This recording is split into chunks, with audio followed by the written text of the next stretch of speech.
Conferencing के जरिए मुख्यमंत्री बार काउंसिल के भवन का उद्घाटन करने के बाद संबोधित करें। एसोसिएशन सुनील जोशी जी, अध्यक्ष Rajasthan high court lawyers bar association और बार काउंसिल में यह तमाम कार्यक्रम बैठे हुए तमाम हमारे साथीगण और प्रदेशवासियों, मुझे बहुत पसंद था कि आज बार काउंसिल राजस्थान द्वारा निर्मित अधिकतम भवन का लोकार्पण संभव हुआ। जैसा कि अभी मेरे पूर्व में सभी वक्ताओं ने ही बात कही कि किस प्रकार से विशेष रूप से जो हमारे बार काउंसिल चेयरमैन हैं कि राजस्थान में हम लोगों के संबंध अच्छे रहे हैं। यूडीसी के साथ में राजस्थान सरकार जब बनी हमारे वक्त में, तो हमने देखा है कि जो जुडिशरी की तरफ से न्यायाधिपति, मुख्य न्यायाधिपति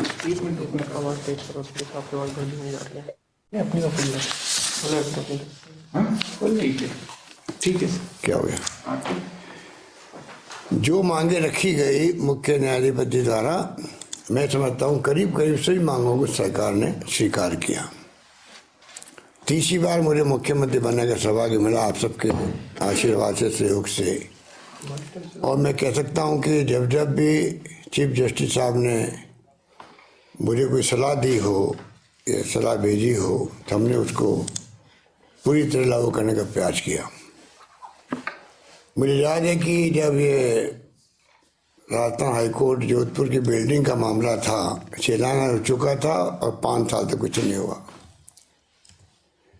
पर जब हमने देखा कि प्लानिंग कमीशन भी उसमें कोई सहयोग नहीं कर पा रहा है, भारत सरकार भी सहयोग नहीं कर पा रही है। जस्टिस दलवीर भंडारी जब सुप्रीम कोर्ट में न्यायाधिपति थे, उन्होंने प्रयास किए। Mister Veerappa Moily law minister थे और मोंटेक सिंह अहलूवालिया थे प्लानिंग कमीशन के वाइस चेयरमैन। सबने हमने मीटिंग करी, कोई रास्ता नहीं निकला, तो मैंने अपने बजट से 110 करोड़ रुपये मंजूर किए। उसके कारण से आज ये शानदार बिल्डिंग बन पाई है, जिस पे हम सबको गर्व कर सकते हैं। और चाहे वो आपके साथी आए हों मेरे पास में अपनी बात कहने के लिए, तो उस वक्त मैंने 13-14 के अंदर उनकी मांग तो 60 लाख रुपए की थी सिर्फ, और मैंने उस वक्त 11 करोड़ रुपये मंजूर किए थे पूरे राजस्थान में, जिला स्तर पर, तहसील स्तर पर, किस प्रकार से लाइब्रेरी बने, किस प्रकार से एक कल्याण कोष की स्थापना भी मैंने करी थी 1 करोड़ रुपये की लागत से। 10 करोड़ रुपये लाइब्रेरी के दिए थे।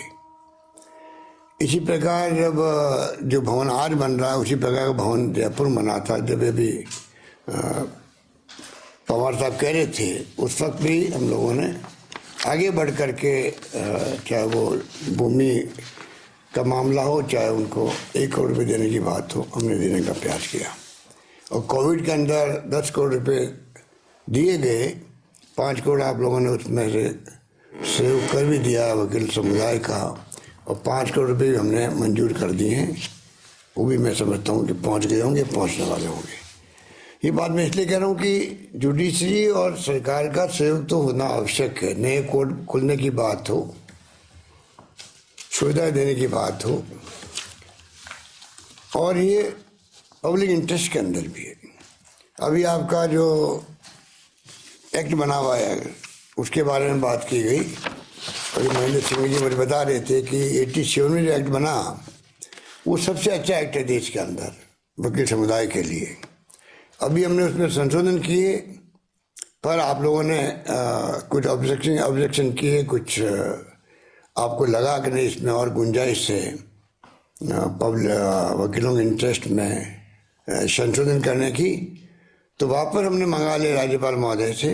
और मैं उम्मीद करता हूं कि अब जो अगला सेशन आएगा, उसमें हम इस एक्ट को भी नए रूप में पास कर देंगे।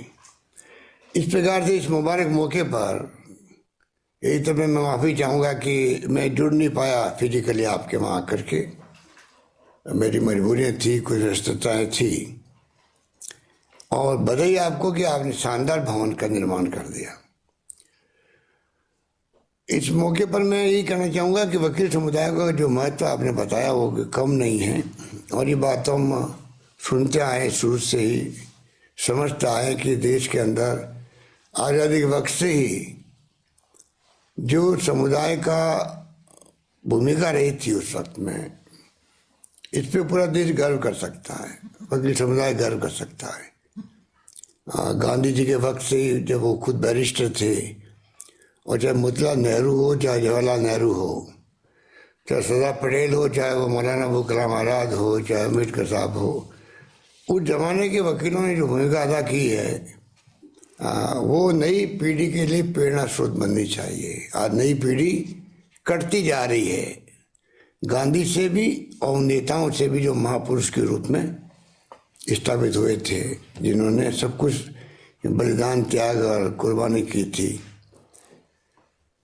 और उस रूप में मैं समझता हूँ कि वकील समुदाय की तो महत्वता जो है उस वक्त भी थी, आज़ादी के बाद में भी रही, आरी बनी हुई है, आगे बनी रहेगी, क्योंकि वो एक समाज के बीच में कड़ी का काम करते हैं। जब समाज कोई रास्ता के दिखता नहीं है, न्याय नहीं मिलता है, तो वो सीधा उम्मीद करता है जुडिशरी पर कि जुडिशरी पे जाएंगे तो हमें न्याय मिलेगा। और हर व्यक्ति चाहता है त्वरित न्याय हो, सस्ता न्याय हो, सुलभ न्याय हो। पर जो हालात है देश के अंदर, करोड़ों जो केसेस अटके पड़े हैं, आज ही मैं न्यूज़ पढ़ रहा था लंबी चौड़ी कि 4,60,00,000 केसेस पेंडिंग हैं और 5,596 पद खाली पड़े। आज हेडलाइंस है जयपुर के अंदर, अलग अलग न्यायालयों के बताया कि किस प्रकार सुप्रीम कोर्ट में कितने केसेस हैं, हाई कोर्ट में कितने केसेस हैं और लोअर कोर्ट में कितने केसेस हैं। ये तो मैं समझता हूँ कि दिनेश महेशी जी बैठे हुए हैं, जो हम तो इनको ही कह सकते हैं कि कोई तरीका निकालें सुप्रीम कोर्ट, क्योंकि पीएल तो फाइल होने लग गई, पर ऐसी कोई पीएल भी फाइल होनी चाहिए जिससे कि दबाव पड़े और राष्ट्रीय बहस शुरू हो जाए। नेशनल डिबेट जब शुरू होती है तो सरकारें जो होती है, चाहे किसी पार्टी की हो, उस पर दबाव पड़ना स्वाभाविक है कि किस प्रकार से हम देश की जनता को समझा सकें। तो ये तो नेशनल डिबेट का विषय बन गया आजकल कि कैसे करोड़ों लोगों को न्याय का समय पर नहीं मिलेगा तो न्याय नहीं मिलने के बराबर होता है। ये तो आप स्वयं भी कहते हैं। तो ये हमारे लिए बहुत बड़ी चुनौती है कि आज देश के अंदर करोड़ों लोगों को समय पे न्याय नहीं मिल पा रहा है और न्याय से वंचित रहते हैं हमेशा के लिए। वो उस पर कुछ कर सकते हैं। जुडिशरी पे कोई दबाव होना ही नहीं चाहिए, चाहे कोई सरकार बनती जाए, बिगड़ती जाए। और दुर्भाग्य से जो माहौल बन गया देश के अंदर, वो बहुत खतरनाक माहौल है, क्योंकि जिस प्रकार से जो एजेंसी हमारी है सीबीआई, इनकम टैक्स, ईडी, उस पर दबाव तो साफ दिखता ही है। जुडिशरी के बारे में चर्चा होती रहती है, चाहे सुप्रीम कोर्ट हो चाहे हाई कोर्ट हो। वो बहुत दुर्भाग्यपूर्ण है, क्योंकि सबसे ज़्यादा क्रेडिबल कोई है जिसमें लोग न्याय की उम्मीद कर सकते हैं तो वो सिर्फ और सिर्फ जुडिशरी है। और उस पर अगर कोई दबाव हो या उस पर कोई उसके ऊपर आरोप लगे या कोई उसके लिए चर्चा भी करे पब्लिक के अंदर, हम तो बचपन से देखते थे कि हाई कोर्ट के जजेस के बारे में भी इतना समाज में सम्मान होता था। कभी कोई वो चले जाते कोई शादी में तो चर्चा होती थी पूरे शहर के अंदर कि जज साहब वहाँ शादी में गए हैं, इतना बड़ा उनका मतलब एक ऑरा बना हुआ था। आज ये ट्रांसफर पोस्टिंग होने लग गई जजेस की भी, ये नौबत ही क्यों आई है, ये सोचने की बात है। सीधे साहब बैठे हुए हैं, त्रिपुरा से पधारे हैं राजस्थान के अंदर बहुत कम समय के लिए। अगर ये हमारे 3 साल पहले आते तो ज़्यादा हमें लाभ मिलता। यहाँ के सीधे साहब को भेजा गया त्रिपुरा, उसकी जरूरत क्या पड़ी। ये तमाम बातें चर्चा में आती पब्लिक के अंदर, जो ना देश हित में, ना प्रदेश के हित में, ना समाज के हित के अंदर है। कि नौबत क्यों आई कि इस प्रकार से ट्रांसफर सीजे की हो उस रूप में, वो त्रिपुरा की जगह पर। तो ये जो हालात बने, ये चिंताजनक स्थिति है, उसको हम कैसे हल कर सकते हैं उसमें मैं समझता हूँ कि सोचने की बात है। तमाम जुडिशरी और तमाम सरकारों को चाहे वो केंद्र की हो, चाहे राज्यों की हो, चाहे जुडिशरी का हाई कोर्ट हो या सुप्रीम कोर्ट हो, आज सीजेआई रिटायरमेंट के बाद में मेंबर पार्लियामेंट बन रहे हैं। बताइए आप, क्या हो रहा देश के अंदर? गवर्नर बन रहे हैं, क्या जरूरत है? सीजेआई का औरा कितना बड़ा होता है देश और दुनिया के लिए, और वो आज मेंबर पार्लियामेंट बन के क्या संदेश देना चाहते समाज को, वो बहुत बड़ी चिंता का विषय बना हुआ आज देश के लिए। इतनी चिंता लगी हुई कि पता नहीं देश किस दिशा में जाएगा, कैसे जाएगा, वो तो समझता हूँ कि वक्त बताएगा। पर मेरा मानना है कि हम सबको मिलके कैसे हम जुडिशरी की सैंक्टिटी की रक्षा कर सकें, कोई तरह का हस्तक्षेप नहीं हो, कोई सिफारिश नहीं चले जुडिशरी के अंदर, कोई सिफारिश करने हिम्मत नहीं करे, चाहे पॉलिटिशियन हो, चाहे वो इंडस्ट्रियलिस्ट हो, चाहे कोई व्यक्ति प्रभावशाली कितना ही हो, उसकी हिम्मत ही नहीं हो कि वो जुडिशरी में सिफारिश करने की कल्पना भी कर सके। पर आज वो बात नहीं है। आज तो माहौल जो बना हुआ है अजीब सा बना हुआ है, अजीब सा बना हुआ है। ऐसे ऐसे किस्से कहानी सुनने को मिलते हैं कि आश्चर्य होता है, पता नहीं क्या होगा, कैसे क्या लोग सोचेंगे पता नहीं।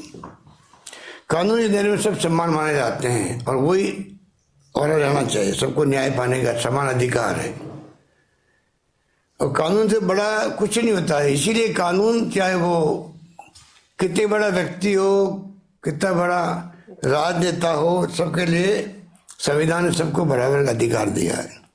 तो मैं समझता हूँ कि वकील समुदाय भी, बार काउंसिल ऑफ इंडिया भी और बार एसोसिएशन भी अपनी भूमिका अदा कर सकते हैं, क्योंकि आपकी बात को जजेस को सुननी पड़ती है, ये मैंने महसूस किया है।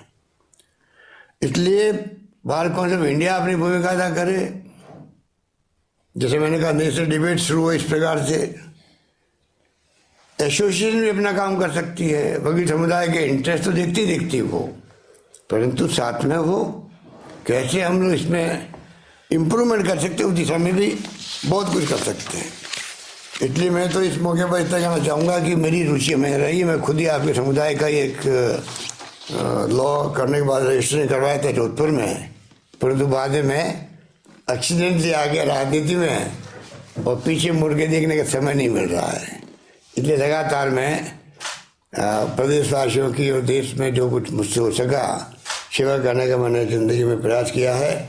मुझे खुशी है कि जोधपुर में लॉ यूनिवर्सिटी खुल सकी मेरे कार्यकाल में, और जोधपुर भी आज यहाँ बैठे हुए हो, दिनेश जी को तो मालूम है कि किस प्रकार से हम लोगों ने कर रखा है और बना रखा है। जोधपुर में आयुर्वेद यूनिवर्सिटी भी है और लॉ यूनिवर्सिटी भी है,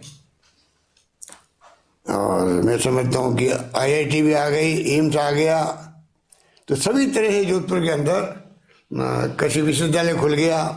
एक के बाद एक उपलब्धि हो रही है। अब इंजीनियरिंग कॉलेज को भी हमने विश्वविद्यालय का दर्जा दे दिया है, विश्वविद्यालय बन जाएगा वो, और हाई टेक्नोलॉजी की यूनिवर्सिटी ला रहे हैं हम लोग, तो कोई कमी नहीं रखेंगे। पर आपकी भूमिका अपना आप में बहुत बड़ी भूमिका है, और मैं उम्मीद करता हूँ शानदार भवन बनने के बाद में एक नया कॉन्फिडेंस वकीलों में भी, हम सब में भी, जिसमें मैं भी शामिल हूँ जोधपुरवासी होने के नाते, हम सब में एक नया कॉन्फिडेंस पैदा हुआ है कि हाई कोर्ट शानदार बिल्डिंग, और जो आपने मांग करी है, महेंद्र सिंह जी मुझे कहते रहते हैं, बार काउंसिल ऑफ इंडिया के भवन की बात है शायद, बार काउंसिल राजस्थान, वही इंडिया का मतलब राजस्थान के ब्रांच हो गई। उसके लिए भवन जो बनना है आपके हाई कोर्ट बिल्डिंग में, वो भी हम लोग बनाएंगे, ये मैं आपसे विश्वास दिलाता हूँ। और मैं चाहूँगा कि जो भी आपकी मांगे हों, आप निसंकोच अधिकार समझ के मुझे बताते रहें, आपको निराश नहीं करेंगे, इतना मैं वादा कर सकता हूँ। बार काउंसिल के चेयरमैन साहब से भी, एडवोकेट एसोसिएशन के चेयरमैन साहब से भी, सभी समुदाय से यही बात कहता मैं समझता हूँ कि आज मुझे खुशी हो रही है कि दिनेश महेश्वरी जी भी आए हैं जोधपुर में इस काम के लिए। मैं उनका भी हार्दिक स्वागत करता हूँ। कल मैं उनसे ट्राई कर रहा था बात करने के लिए, सॉरी फील करने के लिए, कि आज मैं फिजिकली प्रेजेंस नहीं हो पाऊँगा, मेरी बात नहीं हो पाई। पर मैं अभी इस मौके पर कहना चाहूँगा सीधे साहब को, सबको, कि मैं आ नहीं पाया, इस बात का मुझे दुख है। पर मेरी भावना आपके साथ में है।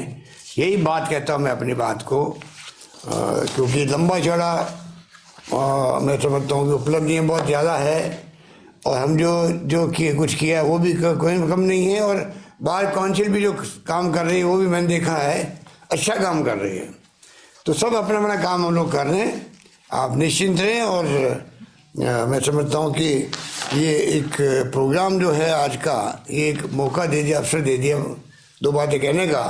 वैसे मैं, आप जानते हो मेरी नेचर जब मैं बोलता हूँ तो दिल से बोलता हूँ। जब हाईकोर्ट बिल्डिंग का उद्घाटन हुआ था तब हमारे राष्ट्रपति महोदय भी थे, CJI साहब भी थे, CJ राजस्थान भी थे, लॉ मिनिस्टर भी थे, राजस्थान हाईकोर्ट तमाम जजेस थे। तब भी मैंने काफ़ी बातें ऐसी कही थी जो शायद उस मौके पर कहना चाहिए कि नहीं कहना चाहिए मुझे पता नहीं, पर मैंने कहा ये मौका कब आएगा जब राष्ट्रपति जी खुद मौजूद हो, CJI हो, लॉ मिनिस्टर हो, सारे जजेस हों, और जो हालात हुई है देश के अंदर इलेक्ट्रल बॉन्ड को लेकर के भी, काले धन को लेके भी, और जो कुछ भी चल रहा है देश के अंदर, मैंने कहा ये मौका मेरे लिए बहुत उपयुक्त है। इसलिए मैंने कोई बात उस दिन छोड़ी नहीं थी, जो मुझे कहना था वो मैंने उस दिन कहा। शायद दिनेश महेश्वरी जी उस दिन मौजूद होंगे शायद, तो मैं समझता हूँ कि मेरी भावना आप सबको मालूम है। उस पर क्या कर सकते हैं हम लोग, सुप्रीम कोर्ट उसके लिए कैसे आगे आ सकता है।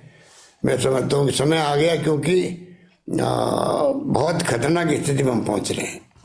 लोग टेलीफोन पे बात करते चमकते हैं, फेस टाइम में बात करो, ये नौबत क्यों आई देश के अंदर, इतना अविश्वास और जो असमझ व्यक्त करता सरकार के साथ में, वो देशद्रोही है।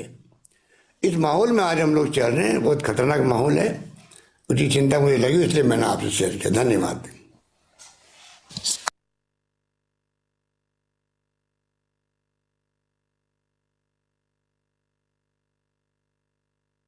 नई बिल्डिंग, शानदार भवन, उसका लोकार्पण और मुख्यमंत्री अशोक गहलोत संबोधित कर रहे हैं।